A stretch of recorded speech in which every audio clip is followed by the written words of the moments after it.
Hi, this is Colleen Wilson, transit reporter for NorthJersey.com and The Record. We are honored today on this Friday afternoon to have Senator Loretta Weinberg, who later this year is retiring after 28 years, after an illustrious, colorful, sometimes combative career as the preeminent liberal voice of the New Jersey legislature. And here to take us back in time as well is someone who has been covering her almost 30-year career since the late 90s, is Charlie Stile, columnist for The Record in NorthJersey.com. Good afternoon, Senator. Great to have you join us. Thanks for coming on. And I do want to say that I did start covering you when I had a hairline, so this has been a full circle transformation for me as well. You took away my opening line. Well, I was going to say I was 20 pounds lighter too, but we don't need to go that far. But you said earlier this month, and you've had this. It's been this long road, and you're proud of most of it. What are you most proud of? What issue would you say that you championed has had the most impact on the quality of life of New Jersey residents? Charlie, that's a question that's been put to me a few times, and I can't pick out one. It's like, who's my favorite child or my favorite grandchild? But I do have a little group, and it is requiring insurance companies to pay for 48 hours of aftercare for new moms and their babies during the period of the drive-through deliveries. Oh, I remember, yeah. It is marriage equality, banning smoking indoors, pay equity. That's probably the group I would put together, and add to that earned sick leave for the employees in the state of New Jersey.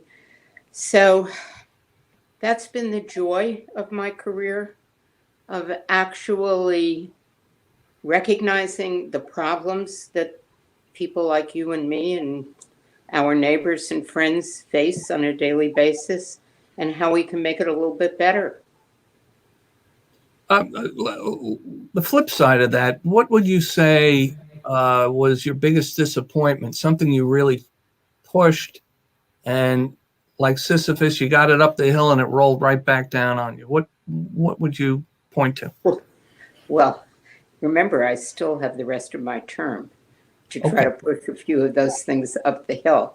But that includes, but I can name it, it's to modernize the Open Public Records and Open Public Meetings laws, which somehow make my colleagues apoplectic, even to mention the words.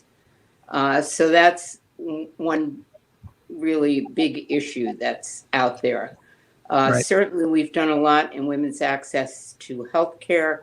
We have to figure out how we can make sure enshrined in law is women's access to reproductive care. So those are a few of the still pushing uphill. Just one little aside on the Open Public Records law. When it was the current law was enacted some years ago, legislators were basically exempted from some of the more significant parts of that law. Is that the big source of resistance from your members, that they don't want to be held to the same standard as the executive branch? No, actually it's not. I mean, it certainly was a way that we got to 21 and 41 votes. Although I will say that the legislature, by and large, does fulfill Oprah responsibilities. But they hear the mayors and councils throughout the state of New Jersey. The League of Municipalities is a huge, consistent lobbyist against modernizing this, even though I think it's better. It's not only better for the public, it's better for local government. It's easier. But I have not convinced enough colleagues of that yet. Okay. Well, I don't want to go on a side issue on that, because we can go down a rabbit hole about Oprah and we'll be here until about Sunday night. So let's move on, shall we? Now you began your career in the assembly, if I got this right, with Governor Florio. He was the governor at the time. Tail And end administration, yes. yes, and so you've dealt with about 8 different governors since then. Who do you think has been the most consequential? You know, that's a tough question to answer. Consequential, you know, I can name Chris Christie, who's been the loudest, good on things like Look at that. Sandy, and consequential in turning back a lot, in standing in the way of marriage equality, in standing in the way of women's health. Mm-hmm. So it depends upon what your meaning of consequential is. Positive. Governor Murphy came in at a time when he had a signing pen Mm-hmm. rather than a veto pen, and we had so many bills around women's health, around a lot of issues affecting the families in New Mm-hmm. Jersey, and we could put them on his desk, and it's consequential because he signed the strongest pay equity bill in the nation. And I can go on from there. Right, but a lot of those bills were kind of, queued up for him. They had been left over, Mhm. ready for his signature. I mean, it's not like they were actual products of his strong arming or jawboning the legislature or negotiating with the legislature over time. Those were sitting there gift wrapped. No? True. And then, of course, obviously, COVID has dominated everything subsequently. Yes, that's no doubt about that. Now, you mentioned Christie. You garnered some of this unwanted national recognition when he urged reporters to take a bat out on Loretta Weinberg. Not literally, of course, although you installed a bat over your mantelpiece in your State House office. And of course, his people argued that it was a figurative expression. Have you ever spoken to Christie about that remark, and has he ever apologized? No.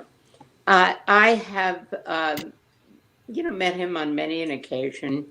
I usually try to keep our conversations on kind of a humorous level, and I somehow get into trouble, sometimes even unintentionally, like the time I bumped into him on a train coming back from Washington, D.C., and went ahead and posted something on Facebook, guess who I just met, to find out that some snarky reporter from your field, Charlie, checked to find out that he had not appropriately passed the baton to his lieutenant governor when he left the state. So, that was my fault for getting him into trouble for bumping into him on the train to Washington. So he's never apologized. As I've said to people, it led to my having a collection of baseball bats and orange cones, which when I leave office, I'm going to have to find some group of people to donate these to. There's room in the state archives. I've been up there. They could. So, okay. Thanks for probably take it. So, I thought this might be an opportunity now to turn it back over to Colleen, who said her first introduction to you was at a Port Authority board meeting, and where there was a discussion over the bus terminal. And she recalls you saying that you would haunt the facility if it didn't get done. So maybe you and Colleen can hash that out a little bit. Yeah. Or she has some questions for you, that's no doubt. Yeah, that was my first. I was told I had just taken this beat on, and then they said, "Oh, you need to sign in for this board meeting, Port Authority board meeting. There's going to be something big."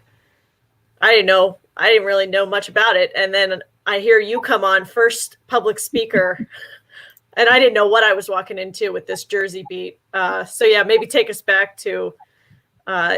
It seemed like there was a lot of pent-up emotion going into that Port Authority board meeting. So maybe take us back to that and before. Yeah, well, I live and work and represent a district that is very bus dependent. And of course, these were days, again, pre-COVID, when people still packed the buses and the bus terminals.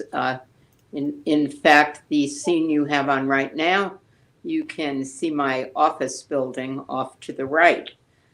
And it was something that really affected the quality of life of so many people I represent. People had no recourse but to take a bus into the city to their jobs. And we heard so many stories about young moms who were getting fined for being a little late for picking their child up from daycare because the bus was never on time. We heard stories about the horrendous physical bus terminal and the awful restrooms and no Wi-Fi. And I've been through that bus terminal myself several times, going to and from the city. So I know it fairly well. And when I found out during my visit to the Port Authority that they never even covered this in their long-range capital plan, it was as if it didn't exist. 240,000, mostly New Jersey residents, go in pre-COVID, go in and out of that place each and every day. So huge quality of life, huge economic engine. And before I knew it, I was taking on the Port Authority. Well, and that wasn't it seems the bus issues, they go back for you at least, to the late 90s, I think, probably, when you were in the assembly. And what was it, any one call to your office, or was it something that sparked it specifically? We started to get constituent calls. So I said to my then and current chief of staff, we ought to do a little town hall. And we arranged it. We asked some people from the Port Authority to come in. We arranged it for one evening at the Recreation Center in Teaneck. And I was absolutely blown away. We must have had 200 people come through this recreation center, anxious to speak to us about the horrors of trying to get to work every day. And that really sparked it, just hearing these real life stories and getting a real firsthand recounting of what it means to have to get up at an hour and a half earlier just to get a bus into the city, an hour and a half earlier than you should have to get up given normal commutation, or paying $500 in fines, even though you leave your office in plenty of time to pick your child up. So it was those stories that piqued my interest. And then, as I said, finding out that they had no long-range plan, no capital plan. And at the beginning, Governor Cuomo was, well, it's not my bus terminal. He was kind of an impediment in many ways, because even though it was in New York, it wasn't New Yorkers who were going through there. So there was a lot of back and forth. I remember when we had this group that I co-chaired with Congressman Jerry Nadler, who is now involved in bigger issues than the bus terminal, and they called a meeting in his office on a rainy Friday afternoon. And I will tell you, his office is located in the last place that he could still be in the United States. It was at the very tip of Manhattan that we had to travel to on this horrible rainy day to be, kind of badgered by people from New York who have now eventually come on board, I am pleased to say.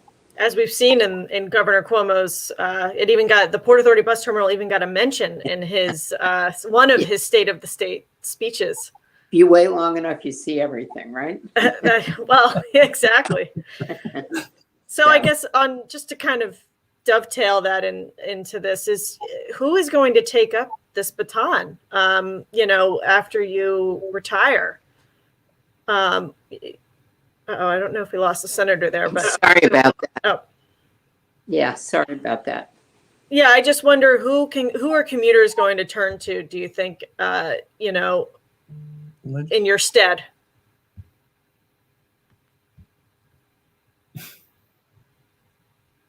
You lost her. I think you're on mute.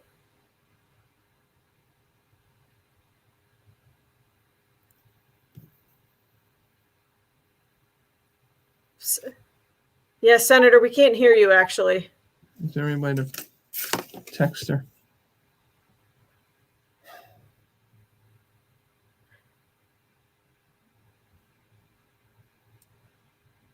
So we'll be back with the senator in just a few. I think we lost her sound there for a minute. But yeah, it was exciting to hear the senator talk about these commuter issues, which, again, I think, again, there's so many legislators who could have taken up this cause. I think just about everyone in New Jersey has a representative who could kind of be the voice for this, but she, by and away, has the torch there, among so many other topics, as you know.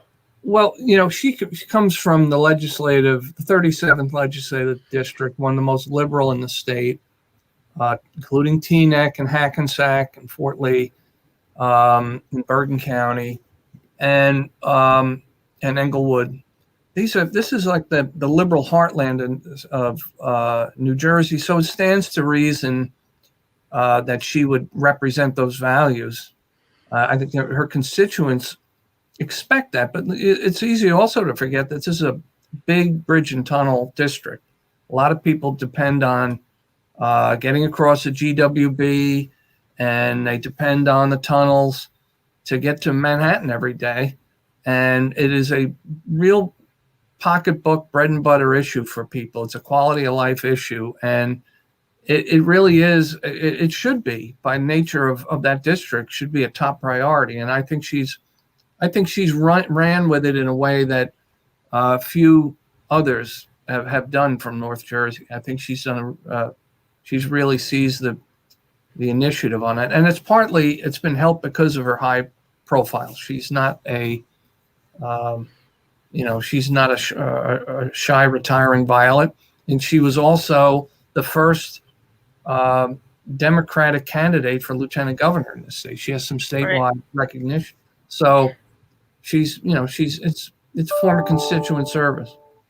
It'd be good to talk to her about this as well, but maybe Charlie, because I remember, this one meeting in particular, and this fiery woman coming out with quite a quote from that Port Authority board meeting. But I wonder, do you remember meeting Senator Weinberg, I guess then Assemblywoman Weinberg, and did she strike you as someone who was different than the rest, someone who transcended this, political universe here in and around Trenton?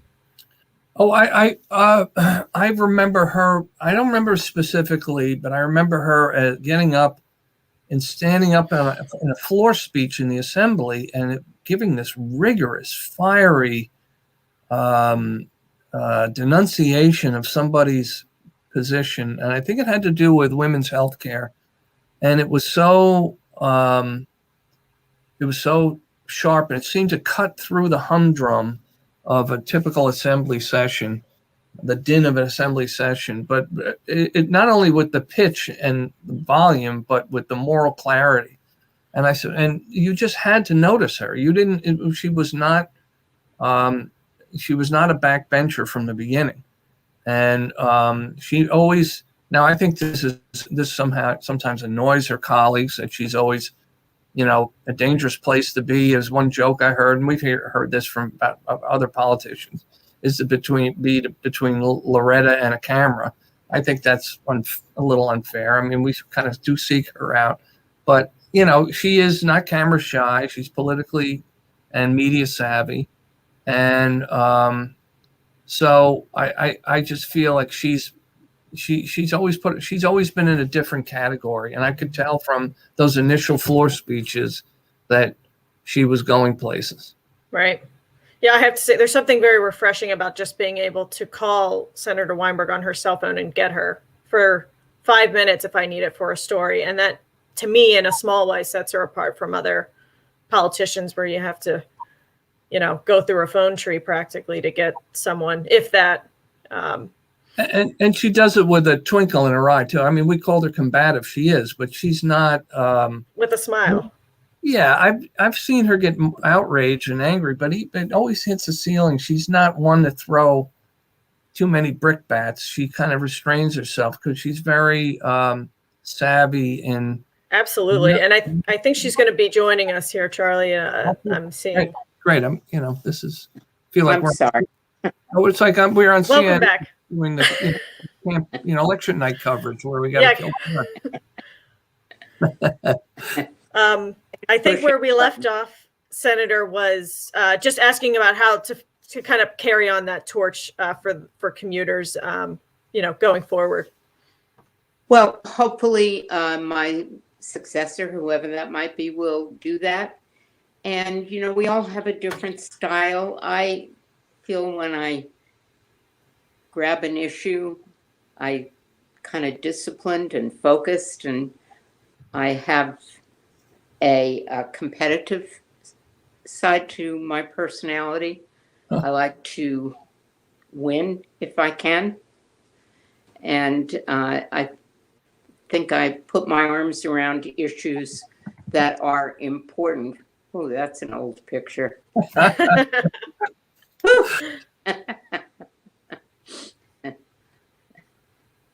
Those are great. Well, anyway, there's got to be people to step forth. And I think the Port Authority itself is now invested in this. They have put money up. They're moving ahead with the plans. All the at least the New Jersey commissioners on the Port Authority, before I sign off on them, they have to sign a loyalty pledge to me to the bus terminal. And so I think the chairperson, the commissioners, and I regularly stay in touch with Steve Plate, who is the chief builder and engineer there. And he really wants to get this project done. So I have faith. And as I've said, if they don't, they're going to see some dark shadows on a wall someplace, and they're going to know I came back to haunt all of them. So. I'm hoping to talk to Steve Plate here in a few weeks about the Port Authority, and I'll mention the shadows and how he's going to accommodate that with all the windows that they plan on having, it looks like. But yeah, I think Charlie wanted to jump in about the Port Authority. So take it away, Charlie. Sure. Specifically about your role in co-leading the legislative probe into Bridgegate. It strikes me after all these years and all this investigation and angst over this, nobody has really been punished, with the exception maybe of Bill Baroni doing some time, but and very limited because the Supreme Court overturned the convictions. And now look at us now. You have Bridget Kelly running for Bergen County Clerk. David Wildstein, the professed mastermind of the plot, is running a political website. Bill Stepien is one of the top Republican Party's top political operatives, ran President Trump's campaign. And we have Chris Christie is plotting another run for president. So I guess with all that, what's the takeaway lesson from Bridgegate? What did it ultimately achieve? What did all these investigations achieve? Well, I got involved with Bridgegate well before the investigation. In fact, a week or two after I read in the Bergen Record the column that was written by the Road Warrior. Right. So the record itself deserves some credit for calling attention to what was going on there. And Charlie, you say people weren't punished. Well, not in a traditional way, I guess.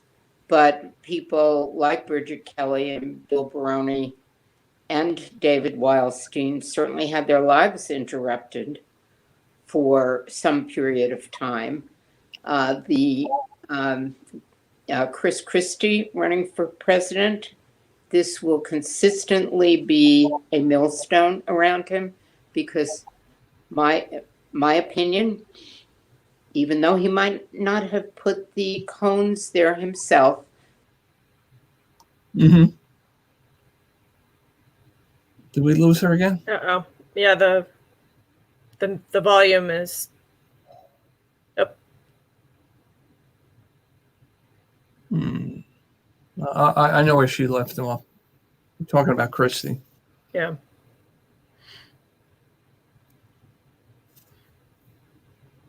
Now I want to see her office if she really does have orange cones and bats all around. I've never seen it. No, I don't recall the cones. I definitely saw the bats because I wanted to see if, what the proper, I think I picked it up and took a few swings to see if it was, good and level and heavy enough. Yeah. No, I was very interested in what she has said. We're back with pictures of the center. Are we back?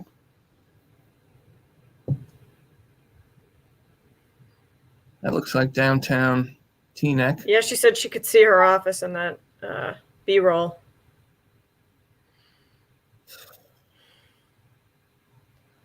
I think she'll be joining us in a minute. It seems it's not quite a production without always a tech difficulty. Yeah. Well, it's kind of been the charm in some ways of the working from home.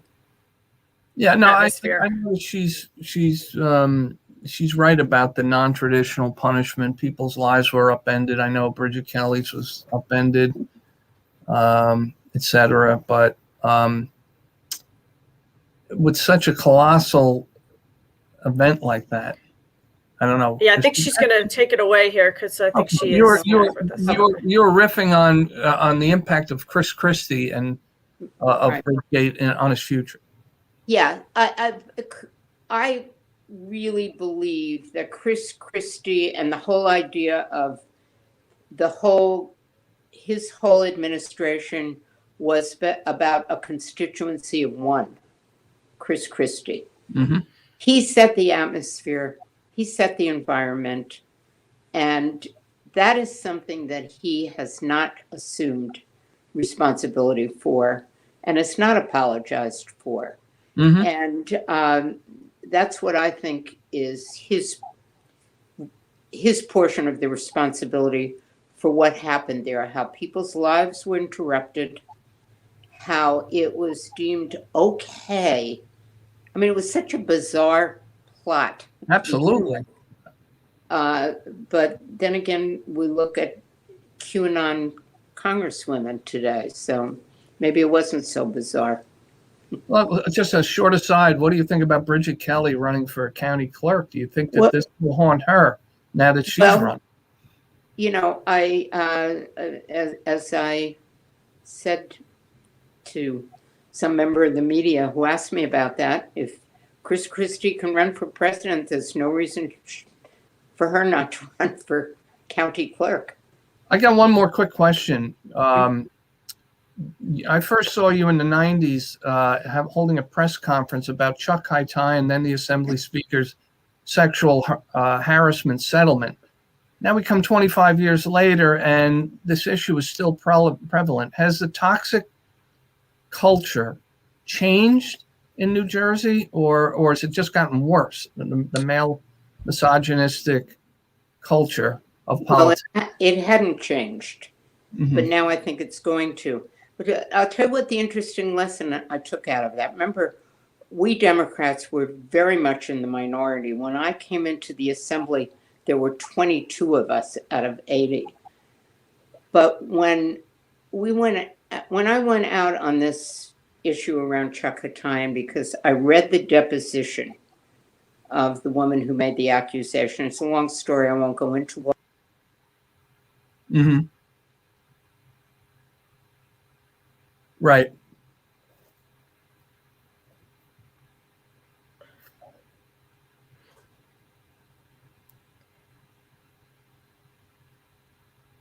Okay, I think we had to wrap it up there, but we really appreciate the senator.